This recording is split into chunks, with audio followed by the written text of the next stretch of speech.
Come to face master கம் யாரை பற்றி பார்க்க போகிறோம்னா, இப்போ எடப்பாடி பழனிசாமிக்கு வந்து ரகசிய பொதுக்குழுவே கூட்டத்துக்கு தயாராகிட்டாங்க. அவைத்தலைவரை வச்சு பார்த்தீங்கன்னா ஒரு பொதுக்குழு கூட்டிடலாம்.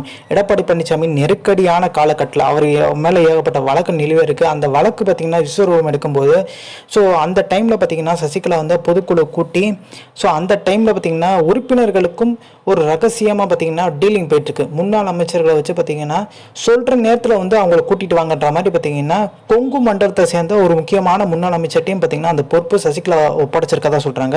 அவங்களுமே பண்ண ரெடியாக இருக்காங்க. ஏன்னா டெல்லி பார்த்தீங்கன்னா சசிகலாவை இப்போ வந்து தலைமை பொறுப்புக்கு கொண்டு வரலாம்ன்ற ஒரு எண்ணத்துக்கே வந்துட்டாங்க. ஏன்னா அதிமுக பார்த்தீங்கன்னா அவங்க கண்ட்ரோலில் இருக்கணும். எடப்பாடி பழனிசாமி கூட்டணி இல்லைன்னு சொல்லிட்டு விலகிட்டார்ல, கட்சி அப்படியே பார்த்தீங்கன்னா பாஜகவுக்கும் சம்மந்தம் இல்லாத மாதிரி விலகிட்டார்.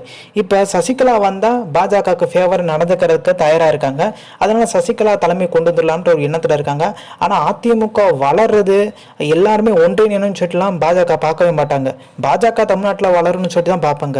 ஏன்னா அதிமுக வளர்ந்துச்சுன்னா கண்டிப்பாக பாஜகனால கண்டிப்பாக வந்து பெரிய லெவலில் மூவ் எடுக்க முடியாது.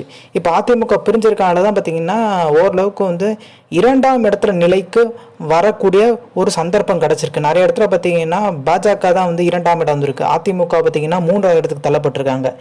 இதுக்கு முக்கியமான காரணம் அதிமுக பிளவு. அதிமுக ஒன்றிணைந்த அதிமுக இருந்தால் கண்டிப்பாக வந்து பாஜகவுக்கு அந்த 2ஆம் இடம்ன்றது கிடைக்க வாய்ப்பே இல்லை. ஆனால் கூட்டணி வச்சுருந்தா நிறைய இடத்துல ஜெயிக்கிறதுக்கான வாய்ப்பு இருந்திருக்கு. சசிகலாவை பார்த்தீங்கன்னா தலைமை கொண்டு வந்தால் நம்மளுக்கு வந்து கம்ஃபர்டபுளாக இருக்குன்ற மாதிரி பார்த்தீங்கன்னா டெல்லி பாஜகவே யோசிக்க ஆரம்பிச்சிட்டாங்க. இந்த இன்ஃபர்மேஷன் பிடிச்சா லைக் ஷேர் தேங்க்ஸ் ஃபார் வாட்சிங் திஸ் வீடியோ.